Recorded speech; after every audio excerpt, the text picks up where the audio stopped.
Encore une fois, mes bien-aimés dans le Seigneur, nous vous saluons dans le nom précieux de notre Sauveur et Seigneur Jésus-Christ. Nous allons réfléchir sur la parole de Dieu se trouvant dans le livre de la Genèse. C'est au chapitre 25.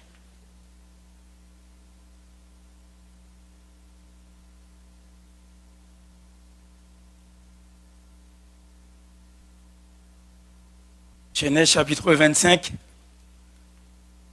Et je lis pour vous le verset 11.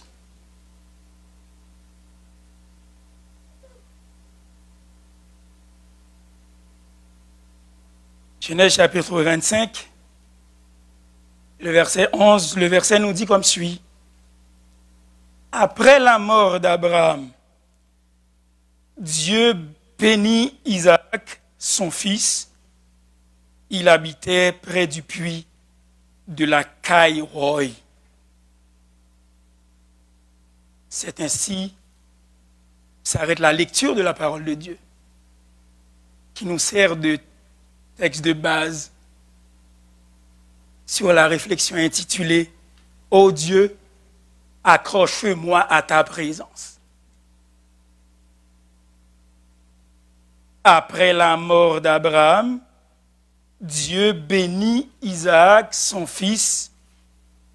Il habitait près du puits de la Caille-Roy.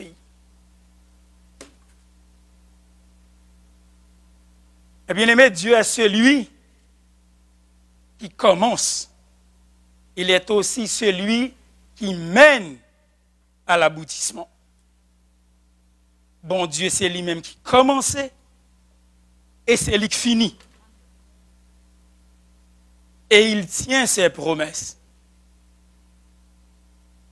Bien-aimé, Dieu bénit les humains. Et dans l'Ancien Testament,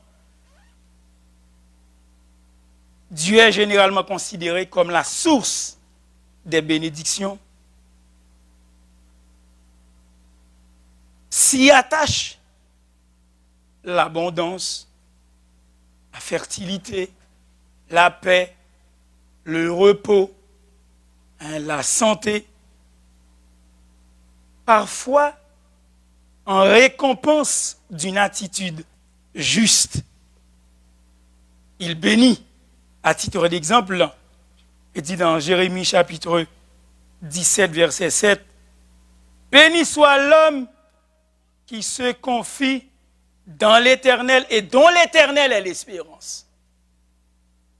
Il est comme un arbre planté près des eaux et qui étend ses racines vers le courant.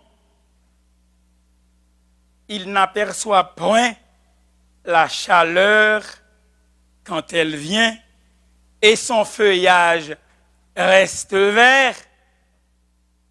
Dans l'année de la sécheresse, il n'a point de crainte et il ne cesse de porter du fruit. Dieu bénit l'homme qui se confie en l'Éternel et dont l'Éternel est l'espérance. Et de manière plus générale et fondamentale, la bénédiction agit, bénédiction de Dieu bien sûr, agit en faveur de la vie et de sa profusion. Laissez-moi prendre.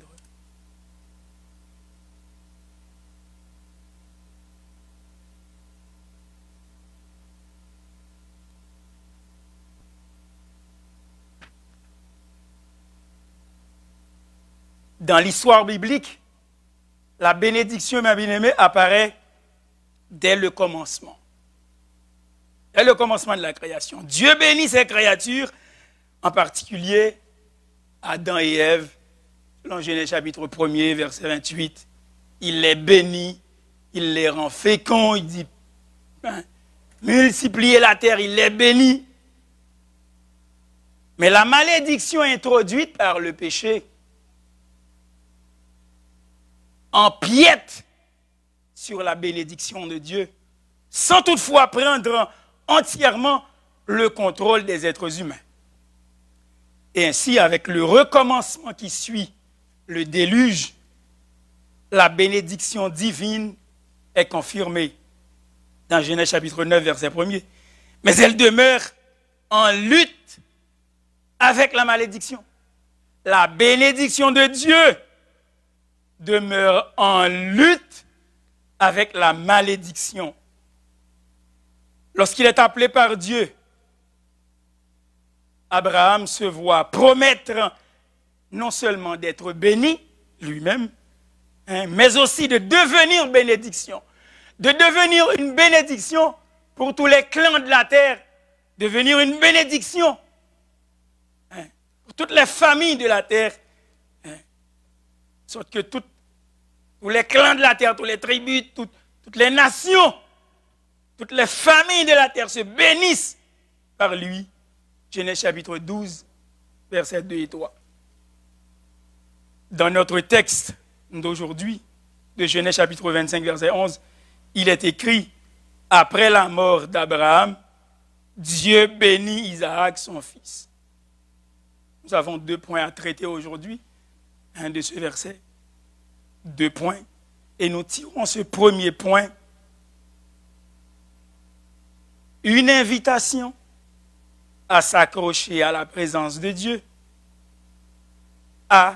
Donc le premier point, il est le Dieu qui garde ses promesses et qui bénit. Une invitation à s'accrocher. Titre de la réflexion, c'est « Accroche-toi ». Oh Dieu, accroche-moi à ta présence. Et le premier point, c'est une invitation à s'accrocher à la présence de Dieu. Il est le Dieu qui garde ses promesses et qui bénit. Dieu est maître d'art, mes bien-aimés. Et il est grand donateur. Il bénit Isaac et il respecte du coup son engagement. Engagement de Genèse chapitre 22, à partir du verset 1er jusqu'au verset 18. Si vous tournez 2 pages seulement avant, tu avais pris un engagement.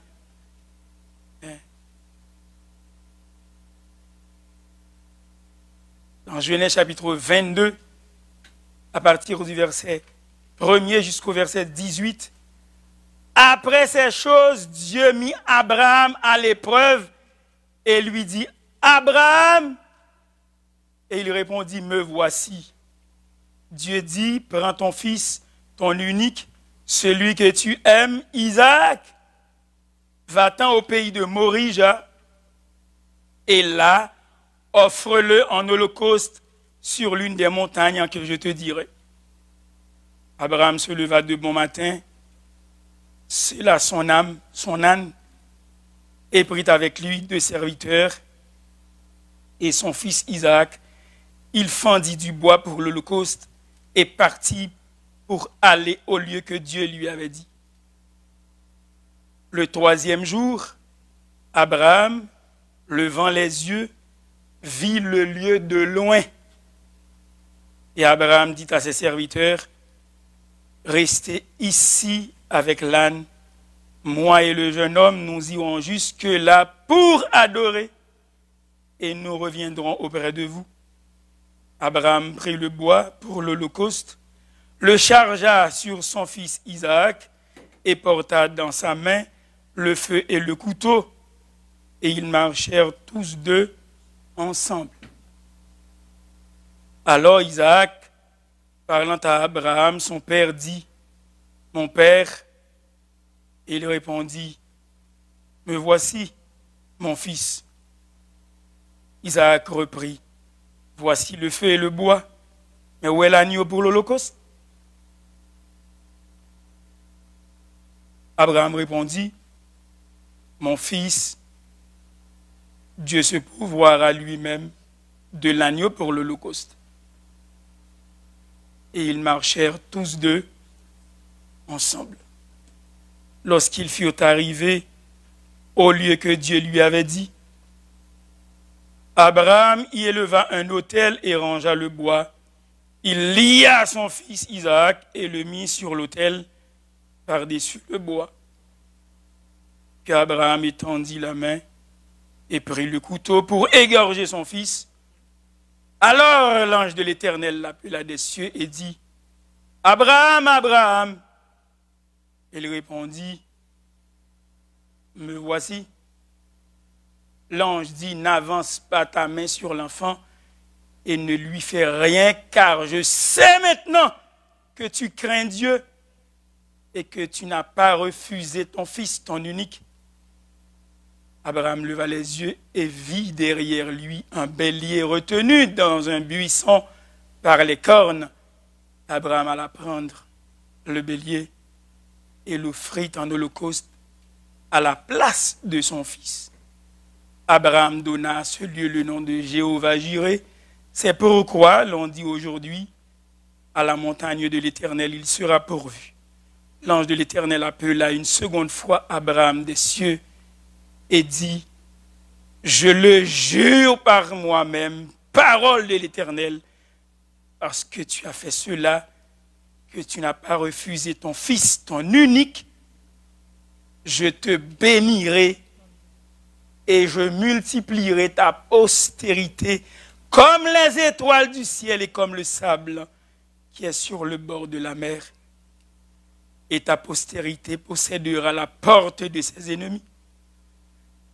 Toutes les familles de la terre seront bénies en ta postérité parce que tu as obéi à ma voix.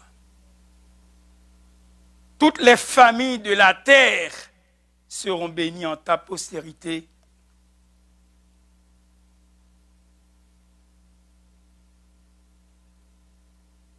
Parce que tu as obéi à ma voix. Donc, mes bien-aimés, le verset dit, après la mort d'Abraham, Dieu bénit Isaac, son fils. Il habitait près du puits de la Kaïroï. Donc, le renouvellement de la promesse indique que la bénédiction s'accompagne de promesses de terre, de renommée et de descendance aussi. Il est intéressant, mes bien-aimés, de remarquer que le mot hébreu, barak, désignant le verbe bénir, est à la conjugaison piel. C'est la conjugaison active de l'action intensive. Dieu a testé Abraham et ce dernier a montré, il a réussi le test, il a réussi cette épreuve et il a montré de la crainte pour Dieu. C'est ce qu'on nous dit la parole. Il a montré l'amour, il a obéi à la voix de Dieu. Il a montré la confiance, donc la foi envers ce Dieu qu'il avait appelé. Et c'est la raison pour laquelle, mes bien-aimés, le verset dit, après la mort d'Abraham, Dieu bénit Isaac. Dieu fait du coup accomplir la promesse qu'il avait faite à Abraham dans Genèse chapitre 22. Dieu a testé Abraham, Abraham a réussi le test, il a réussi l'épreuve. Et la Bible dit, Dieu bénit Isaac, Dieu bénit. Vous voyez seulement en français, Dieu bénit Isaac, mais le verbe est écrit au pluriel, Dieu bénit, ça veut dire, c'est une bénédiction à gogo. Dieu bénit, Dieu bénit. C'est comme s'il y avait une suite, Dieu bénit, Dieu bénit, Dieu bénit. Parce qu'il y a une intensité dans cette bénédiction. Il y a une amplitude dans cette bénédiction. Dieu bénit Abraham. Bien aimé, il faut apprendre à respecter Dieu pour ce qu'il dit. Ce qu'il dit s'accomplira. Ce qu'il promet, il le fera. Ce qu'il promet, il le fera. Dieu bénit Abraham parce qu'il voulait accomplir la promesse qu'il avait faite à Abraham. Et le deuxième point, c'est une invitation à s'accrocher à la présence de Dieu. Mais le deuxième point vraiment, B, c'est en habitant près de son puits. en habitant près de son puits. La parole de Dieu dit au verset 11, hein, après la mort d'Abraham, Dieu bénit Isaac, son fils, avec toute cette bénédiction, avec tout ce qu'il a, tout ce que cela comporte. Et la Bible dit, Isaac habitait près du puits de la Caïroï. Une invitation à s'accrocher à la présence de Dieu en habitant près de son puits. Le puits dans la Bible, bien-aimé, est le symbole de la sagesse, mot qui fait référence à la profondeur de la pensée comme une source de bénédiction par la découverte de l'eau. Le puits était dans son sens propre, jusqu'à présent bien sûr, une excavation creusée dans le sol pouvant atteindre une nappe d'eau. Cette nappe d'eau reposant dans une dépression ou filtrant au travers des sables. Le forage d'un puits captait parfois une source, on dit la parole de Dieu et l'expérience nous le montrant jusqu'à maintenant. Et le précieux liquide était puisé autrefois au moyen d'une cruche. Mais le puits, si le puits était profond, l'expérience nous dit que la parole de Dieu aussi en parle, qu'on y descendait une corde à laquelle on attachait un seau. Donc dans les régions arides en Orient, l'eau pouvait être considérée comme aussi précieuse que l'or. Dans les régions arides, dans les régions désertiques, l'eau pouvait être considérée comme aussi précieuse que l'or. Les puits étaient et sont encore aujourd'hui des sujets de dispute dans certains pays. Dans la Bible, Yahvé lui-même est considéré comme le puits de Juda. C'est-à-dire celui qui protège, celui qui donne la vie et la sécurité à son peuple. Bien-aimé, dans son omnipotence, Dieu a ouvert tout grand des puits dans le désert. Et c'est ce que nous montre le psaume 74. Dieu, même dans le désert, de par sa main puissante, parfois par des miracles, le peuple envoie des puits et ils peuvent s'en abreuver.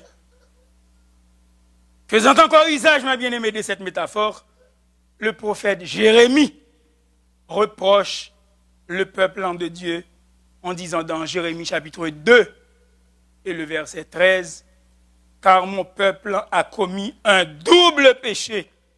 Ils m'ont abandonné, moi qui suis une source d'eau vive, pour se creuser des citernes crevassées qui ne retiennent pas d'eau. » Peuple de Dieu, il est dit au verset qu'Isaac habitait près du puits de la Caïroï. Isaac habitait près du puits de la Caïroï. Agar, la servante égyptienne, y avait autrefois trouvé la délivrance. Donc, ce puits était pour la délivrance d'Agar, à certains égards. Car c'est là, à cet endroit, que Dieu apparaît à Agar lorsqu'elle fuyait justement la colère de Sarah, sa maîtresse, et lui annonce la naissance d'Ismaël. Plus tard, Ismaël but de cette eau devenue grand. A bu de cette eau que lui révéla le Dieu vivant, dont le regard est sur les enfants des hommes. Mais il s'agissait là d'une simple visite, comme ce que les enfants de ce monde accordent au Seigneur à l'heure du besoin. Quand ceux-là surtout les arrange. Les gens implorent Dieu dans la difficulté, mais ils l'oublient dans la prospérité. Les gens implorent le Seigneur lorsqu'ils sont mal pris, lorsqu'ils sont dans les adversités, lorsque bois prend un moulin, car il est bon Dieu. Mais ils l'oublient parfois dans la prospérité. Mais en revanche, Isaac y habita et prit ce puits comme source continuelle de ses provisions. Bien aimé, la teneur habituelle de la vie d'un homme, l'habitation de son âme est la véritable preuve de son état.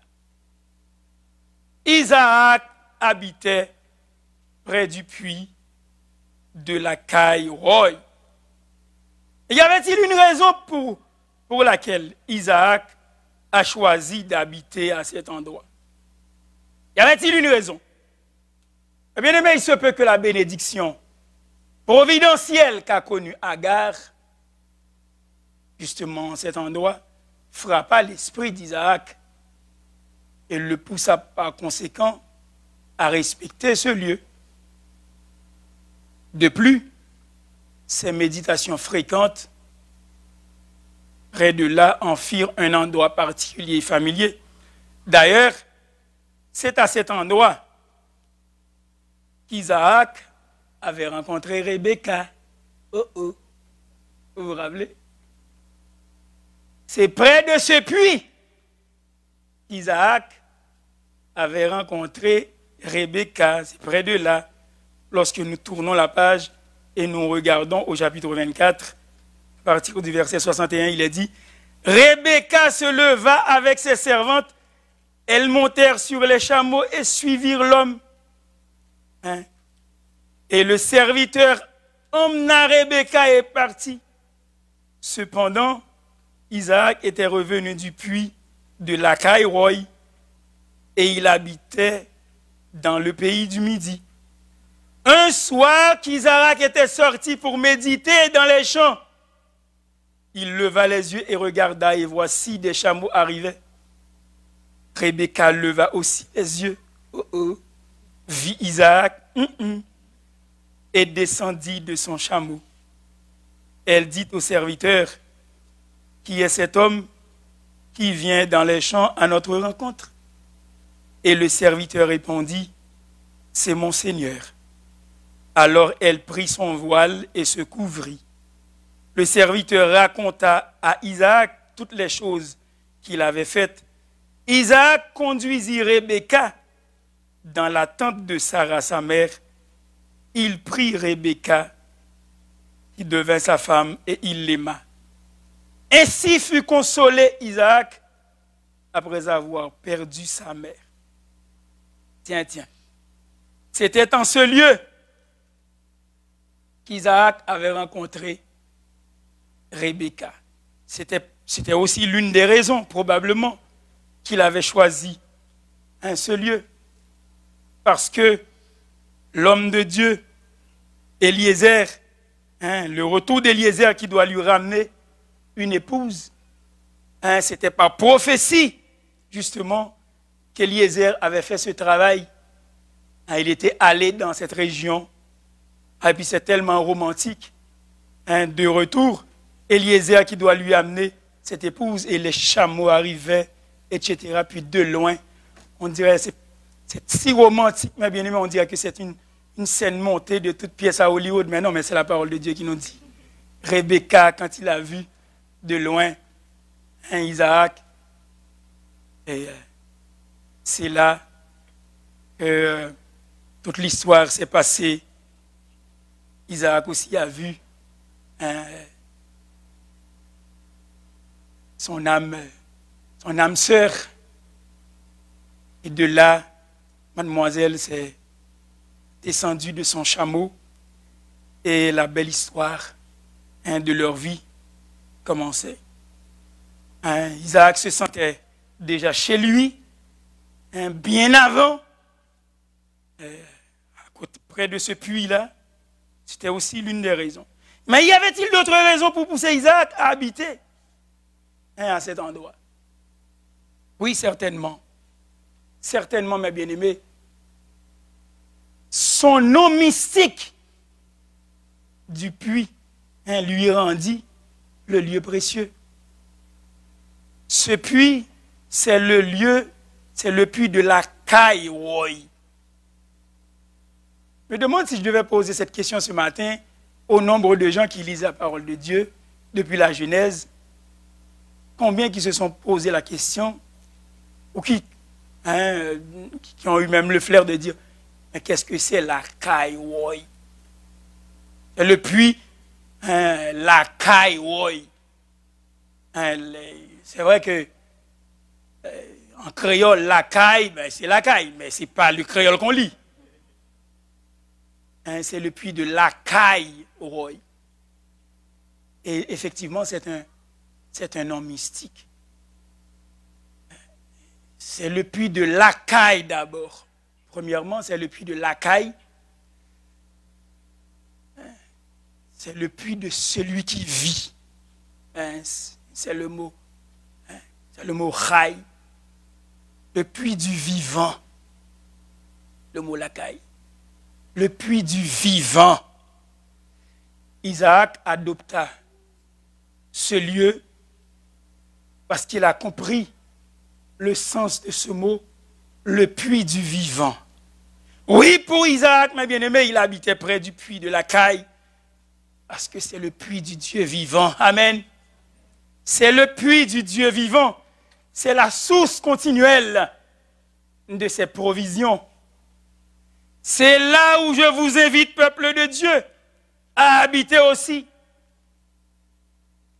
Près du puits du Dieu vivant. Pour Isaac, suprêmement, le fait d'y avoir joui de la communion avec Dieu, ce Dieu vivant, lui fit adopter ce lieu béni comme demeure, le puits de la Caille.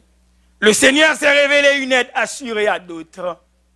Il s'appelle le Seigneur des armées, certes, c'est-à-dire celui qui suffit pour tout. Isaac le savait. Mais habitons près de lui, mes bien-aimés, parce que Dieu est aussi le Dieu vivant. Il est le Dieu vivant. 1 Roi chapitre 17, verset 1er dit, Élie, le Tishbite, l'un des habitants de Galaad, dit à Akab, l'Éternel est vivant, le Dieu d'Israël, dont je suis le serviteur.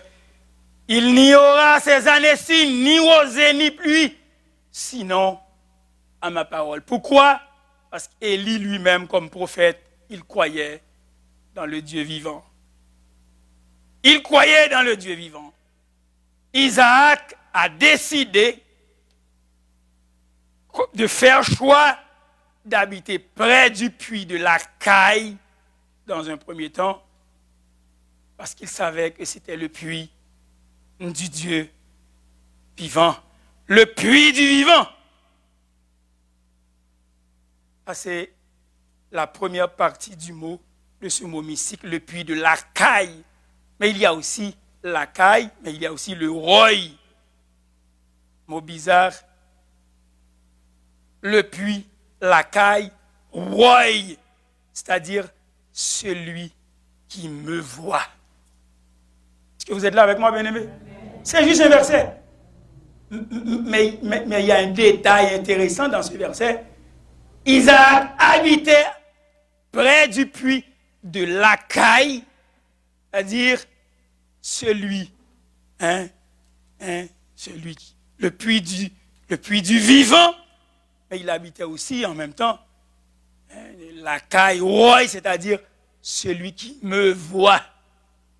Isaac a fait ce choix judicieux, ce choix éclairé, parce que c'est aussi le puits de celui qui le voit, dit-il. Comme Genèse chapitre 24, verset 67 dit, il prit Rebecca qui devint sa femme, il l'aima ainsi fut consolé Isaac après avoir perdu sa mère. C'est bien avant. Isaac fut consolé par sa mère. Dieu lui a donné une épouse à cet endroit pour le consoler. Vous êtes là avec moi? Peuple de Dieu, quand nous sommes en peine, Dieu nous voit. Et Isaac était pleinement conscient de cela. Et il a adopté ce lieu parce qu'il se rappelle que Dieu l'avait vu quand il était en peine.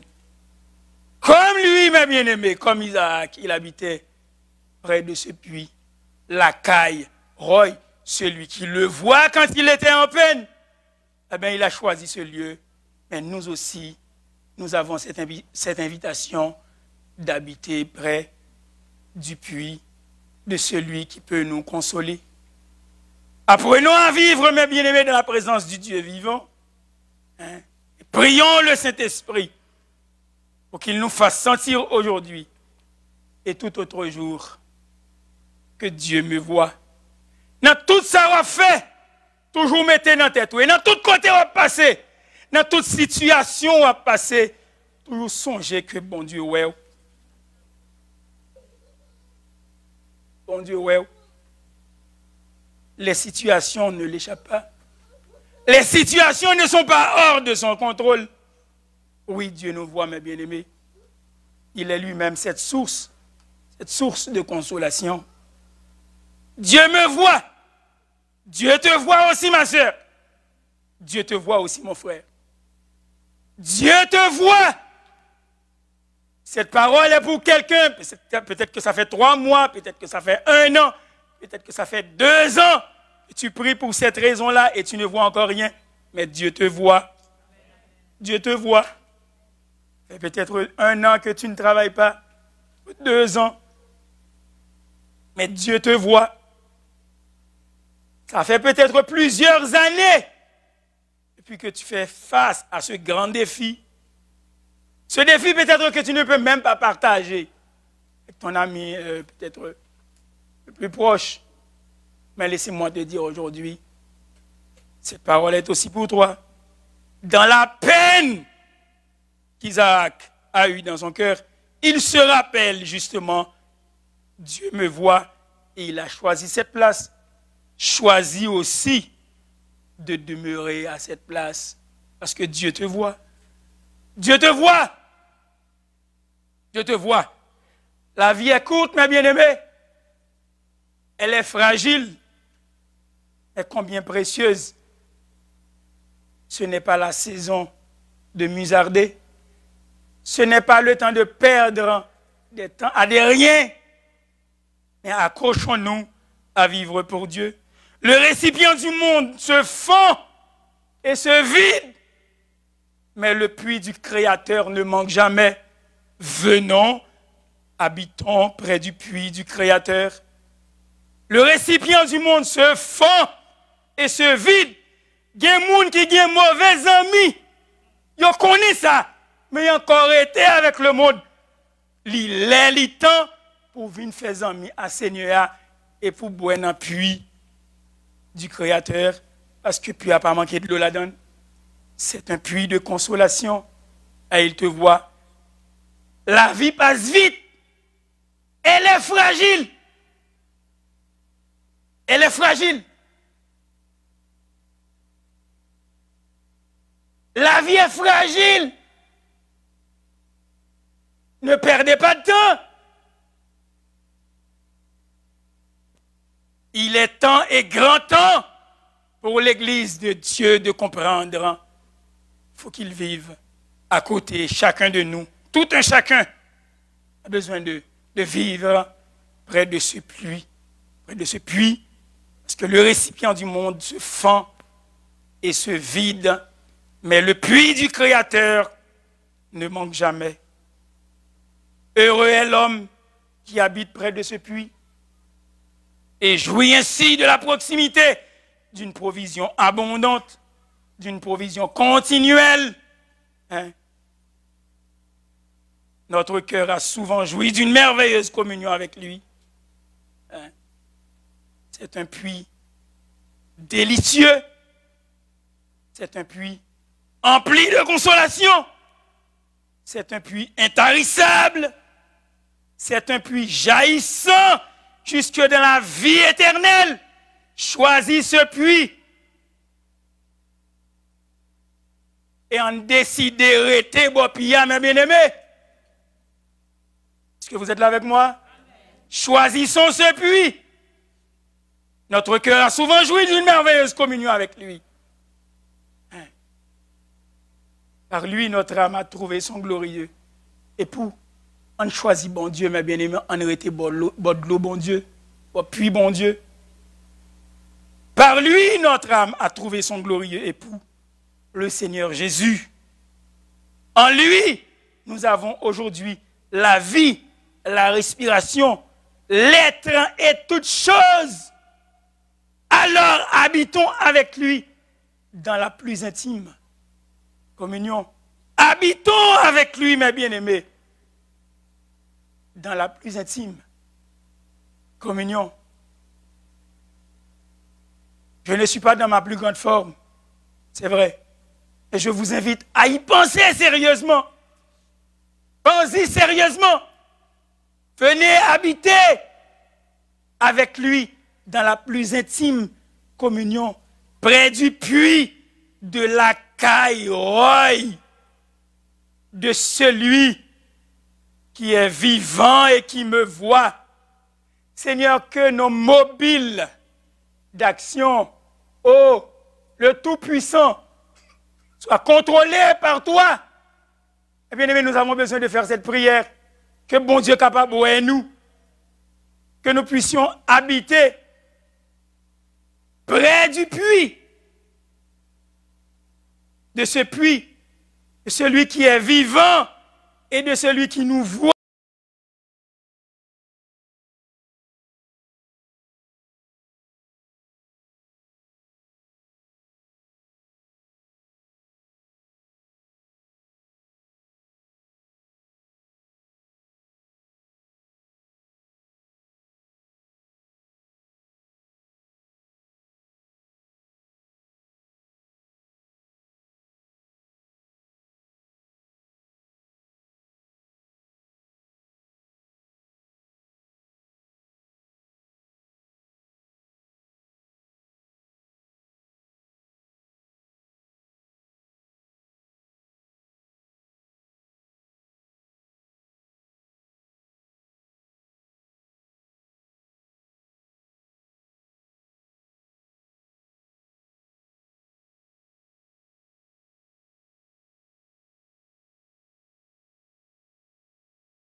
Le Seigneur de gloire puisse nous contraindre de sorte que nous ne le quittions jamais et que nous habitions aux côtés du puits, le puits du Dieu vivant qui nous voit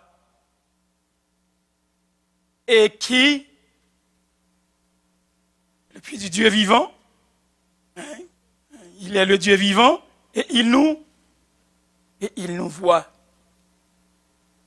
Quelqu'un ici doit sûrement sentir le besoin de faire ce pas.